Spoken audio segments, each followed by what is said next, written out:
See what Charlie Yeah, says. here we He are. was there when Nadler lied. The elements back in the Clinton hearing. Let's see. are This is our boy strikingly here. similar. Let's listen in. The intense rancor and rage of the public debate is the same. It's the atmosphere that the framers anticipated. The stifling intolerance of opposing views is the same. I'd like to start, therefore, perhaps incongruously, by stating an irrelevant fact. I'm not a supporter of President Trump. I voted against him. My personal views of President Trump are as irrelevant to my impeachment testimony as they should be to your impeachment vote. President Trump will not be our last president, and what we leave in the wake of this scandal will shape our democracy for generations to come. I'm concerned about lowering impeachment standards to fit a paucity of evidence and an abundance of anger.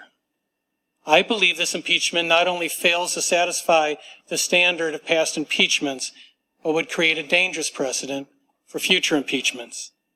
My testimony lays out the history of impeachment from early English cases to colonial cases to the present day.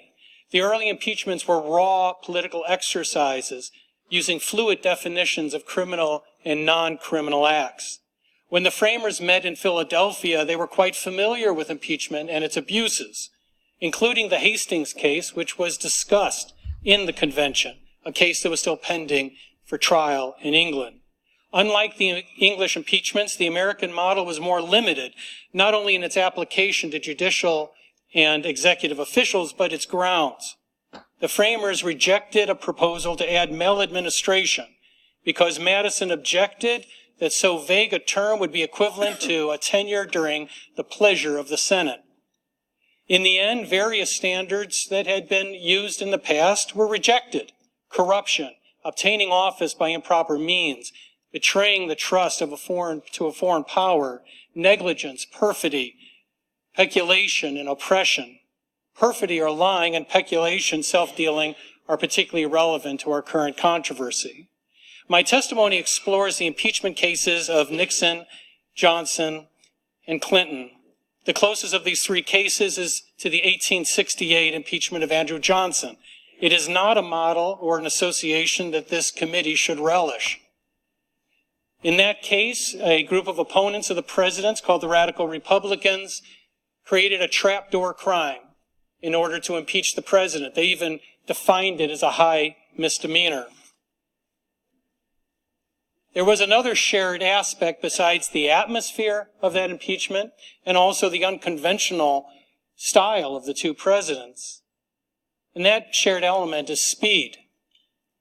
This impeachment would rival the Johnson impeachment as the shortest in history, depending on how one counts the relevant days.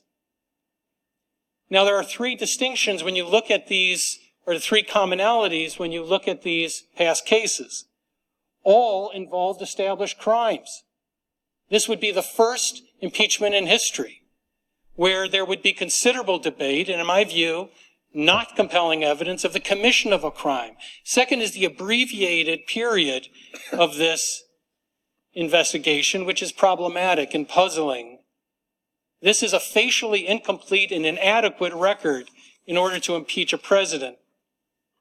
Allow me to be candid in my closing remarks because we have limited time. We are living in the very period described by Alexander Hamilton, a period of agitated passions.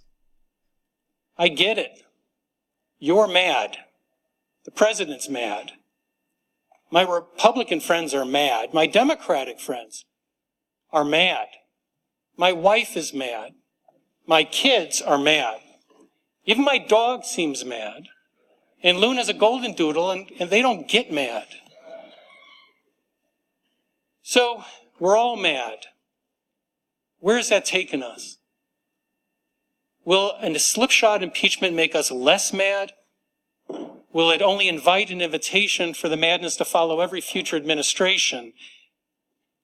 That is why this is wrong.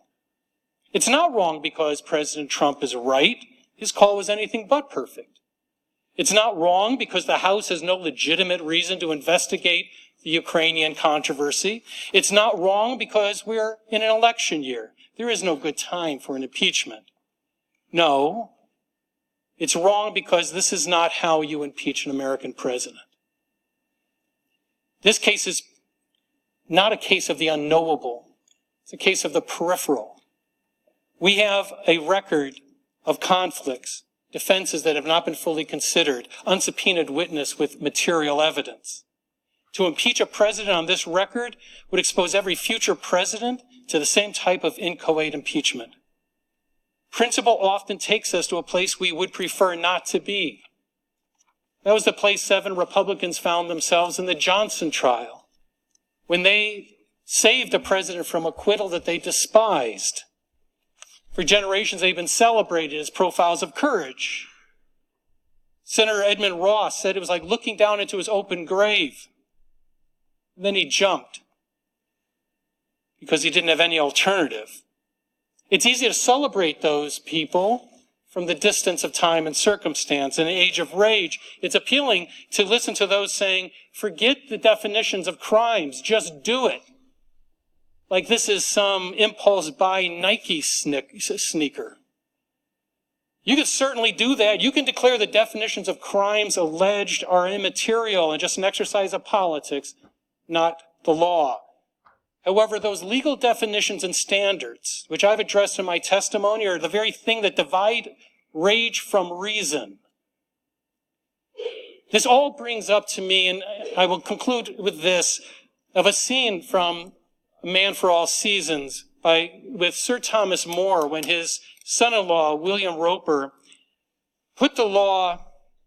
suggested that More was putting the law ahead of morality. He said More would give the devil the benefit of the law.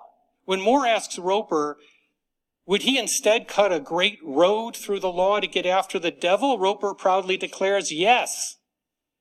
I'd cut down every law of England to do that. More responds, and when the last law is cut down and the devil turned around on you, where would you hide, Roper? All the laws being flat. He said, this country is planted thick with laws from coast to coast, man's laws, not God's. And if you cut them down and you're just the man to do it, do you really think you could stand upright in the winds that would blow then? And he finished by saying, yes, I'd give the devil the benefit of the law for my own sake. So I will conclude with this. Both sides of this controversy have demonized the other to justify any measure in their defense, much like Roper. Perhaps that's the saddest part of all of this. We have forgotten the common article of faith that binds each of us to each other in our Constitution. However, before we cut down the trees so carefully planted by the framers, I hope you will consider what you will do when the wind blows again. Amen. Perhaps for a Democratic president. Where will you stand then when all the laws being flat? Thank you again for the honor of testifying today, and I'd be happy to answer any questions. I thank the witnesses. Mr. Chairman, I seek recognition. Who seeks recognition? Me, Mr. Chairman. For what purpose does the gentleman seek recognition? Mr. Chairman, I have a motion pursuant to Rule 11, specifically 2K6. I move to subpoena the individual commonly referred to as the whistleblower. I asked to do this in executive session. The gentleman has stated his motion. Do I hear a motion to table? I move to table the motion. Motion is to table. All in favor say aye. Aye. Opposed, no. So that's how it goes, people. When you try to get the one that started all this brought in front of the dais here, they balk. So, as the last attorney said, these people are running on straight emotion and anger, not the rule of law of the Constitution. Their puppeteers tell them what to do and they jump. They just ask how high. That's not the way this country was founded, and that's not the way this country is going to be standing after the rule of law is shown. But they won't quit. They got time on their side. When your kids are older, they're going to be attacking. We have to be strong. This is Ramblin' Randy. We down.